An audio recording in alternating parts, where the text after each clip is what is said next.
Hello and welcome, YouTube.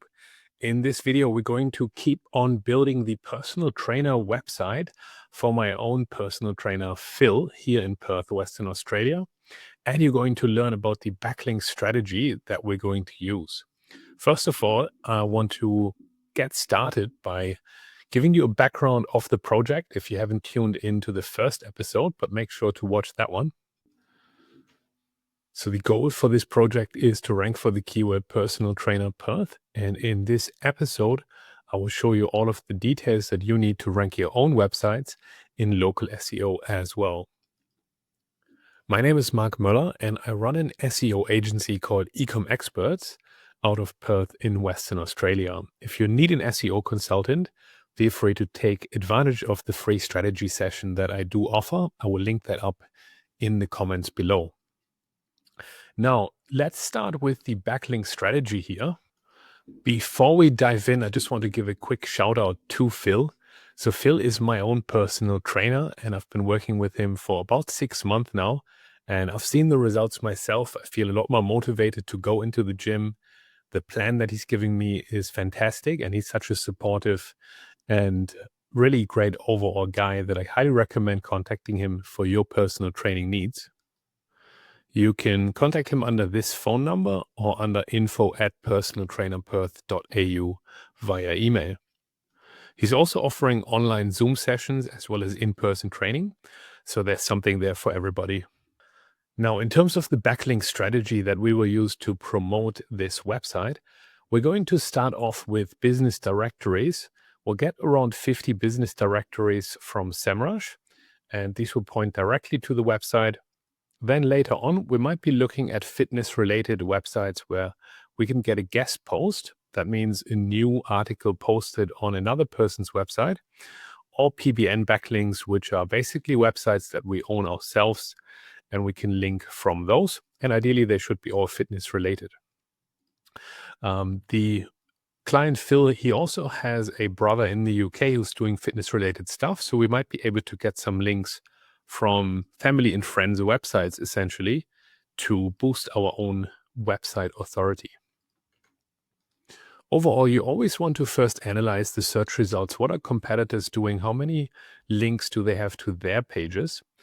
So here we can see Instagram is ranking, but we tend to ignore these big websites and instead focus on the sort of smaller direct competing websites. So here we've got the Lift Lab. They've got a domain rating of 1. So this is very weak. And I'm seeing this through the Ahrefs Chrome extension, highly recommended. And then another competitor here is Perth HPC. They've got a domain rating of 40. That's relatively strong, but they don't have Perth in the page title. So I don't think they're doing SEO actively. And they also don't have many links to this page. So we shouldn't need many backlinks, in particular because our brand name will be the exact match brand name. So it makes sense to first plan out, okay, how many backlinks do the competitors have? What do I likely need? Here, there's more people on the first page without any backlinks. Domain rating of 4 and 0 and 0. So this should be relatively straightforward to at least get on the first page quickly without building many links. So what I'm going to show you here is not necessarily what we have to do for this website, just a general strategy for you that you can use if you're in a more competitive industry. Then you could certainly go for guest posts, PBNs, or niche edits, where you get basically an insert of your backlink into an existing article. For niche edits, a quick tip is that you want to ideally get links from pages that already have traffic, because by definition, a PBN doesn't have traffic, and a guest post also usually doesn't, because you're posting a completely new article on another person's website. And so niche edit gives that opportunity. So look for ideally also relevant articles, in this case in the fitness industry, on pages that already have traffic. That would be ideal. However, I think people do obsess too much about the idea that backlinks should be ranking for stuff and getting traffic. The important thing is that the backlink stays indexed. So this goes now into general backlink strategy. So basically, what's a good backlink? So it has to be indexed. There was a great presentation at SEO Estonia, where a person has tested what happens to backlinks that don't get indexed. He's talked about link echo and so on.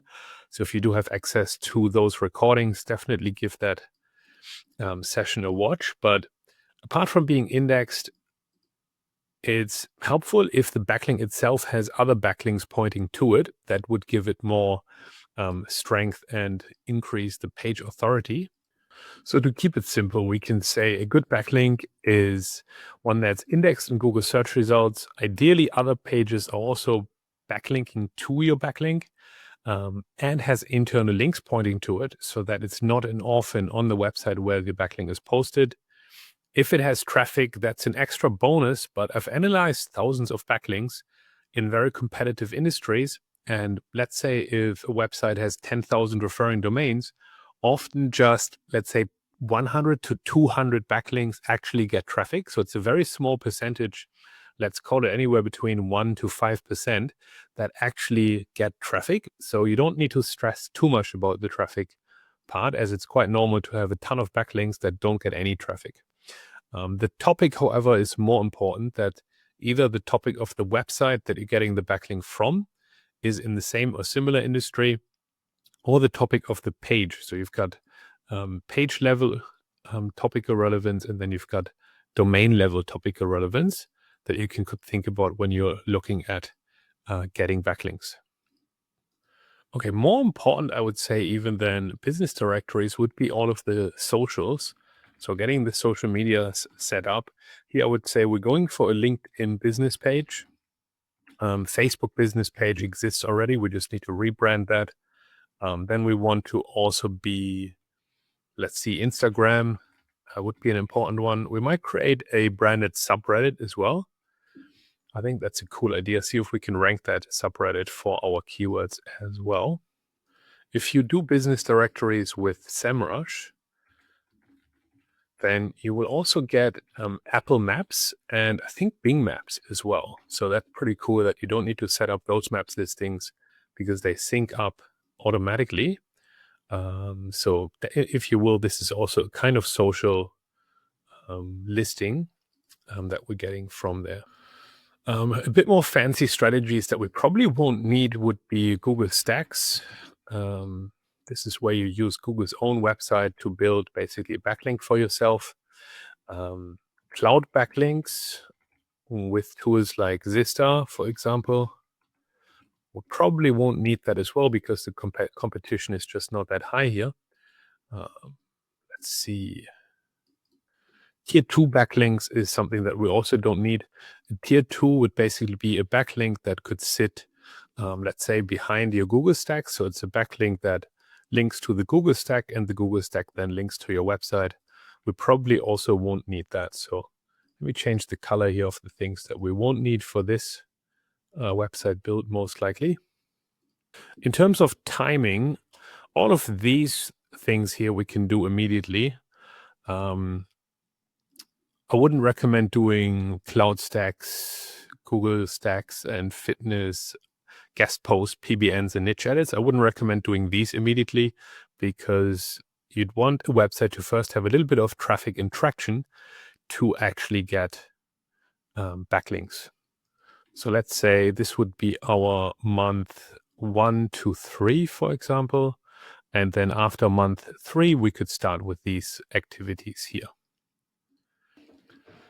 So talking about website traffic, quick word from today's sponsor, Cloudways by DigitalOcean, a website hosting platform that is super secure and very fast. That's why I've been using them for the last, I want to say 5 to 6 years now. A friend introduced Cloudways to me first, and I was hesitant at the approach that they've taken with the backend first. But these days, all of my client websites are on Cloudways, and I really like the security, the support, and the speed, and how easy it is to set up new servers. So if you're in the backend here, you simply click on what kind of provider you would want to host your website. You can choose between Google, Amazon, Linode, Vultr, and DigitalOcean. Depends also on the location that you are picking. So let's say we want to host in New York. if we needed a 2 gigabyte RAM server, that would cost us $28 per month. And they have a new Lightning stack, which is just out in the beta at the moment. And you can effectively serve static and dynamic content. And it's ideal for apps that don't need HTTP access. So I would say something that's not WordPress, but if you're looking to host any kind of other application, could be worth giving this a try. You also get one migration free, so you can contact Cloudways and they will help you migrate your website over to their servers without any cost, and they guarantee no errors at all. So if you have a difficult migration ahead of you, that might be a good challenge to push towards the Cloudways team and let them handle that. I will leave a link below for a 25% discount for the first 3 months that you are with Cloudways.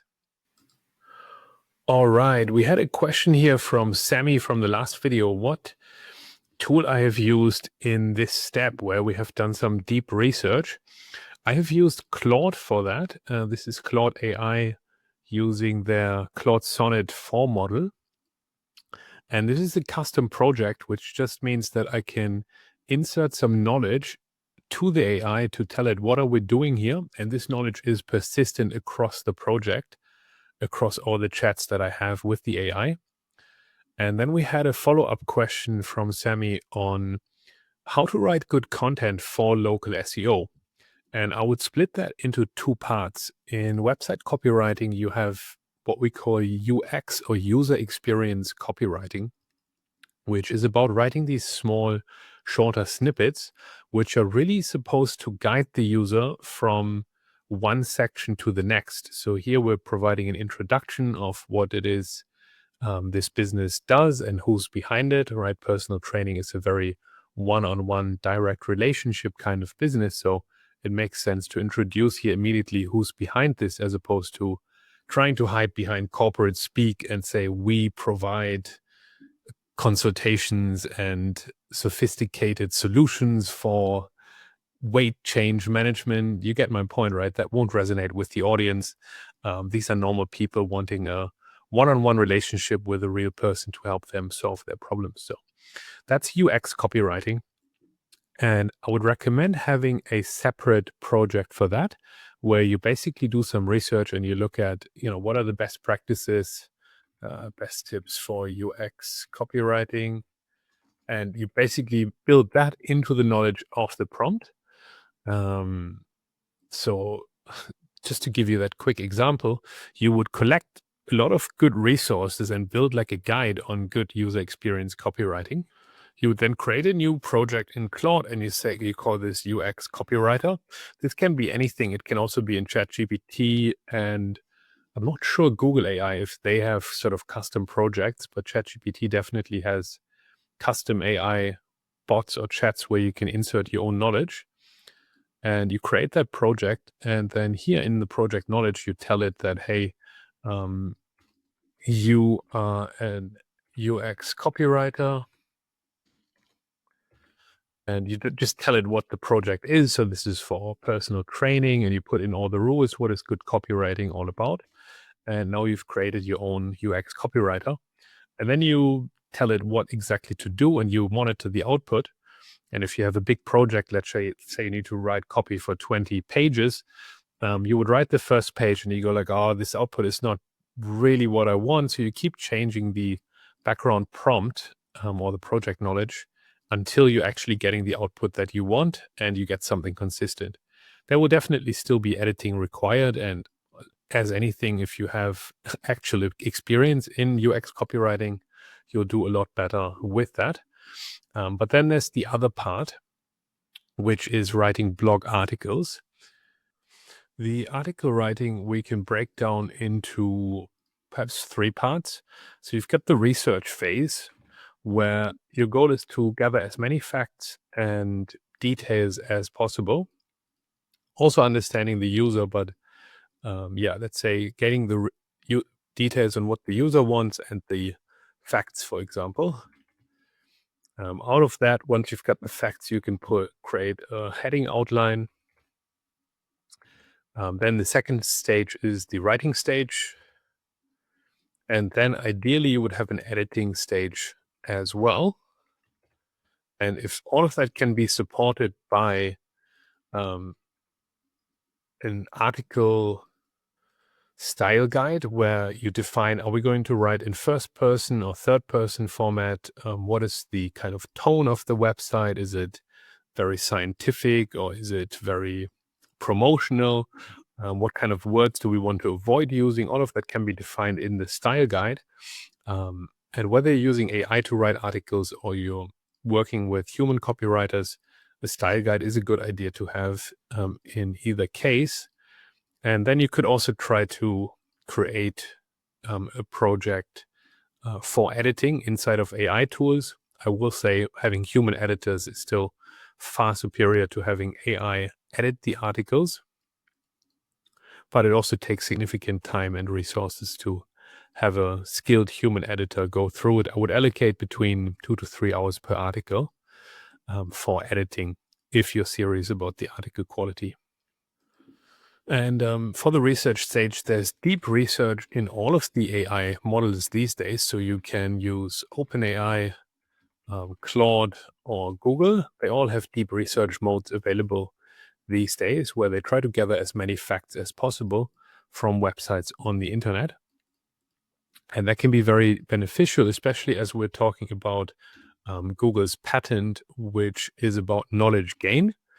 That means that Google has filed a patent which looks at, okay, what knowledge already exists inside of other articles, and what's the really new information that you're providing with your article, right? And without doing that deep research, it might be hard to actually present new information because by default, AI would just regurgitate the information that's already out there, and all the competitors are also using AI in the similar way. So really the research phase is where you can set your article apart and above the rest.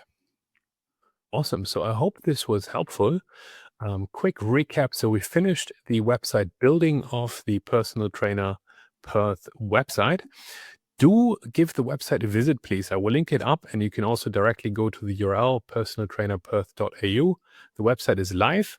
Google Chrome is collecting user data, so they can know when you actually visit the website, even if you haven't done a Google search yet, because the site is not indexed in search results yet.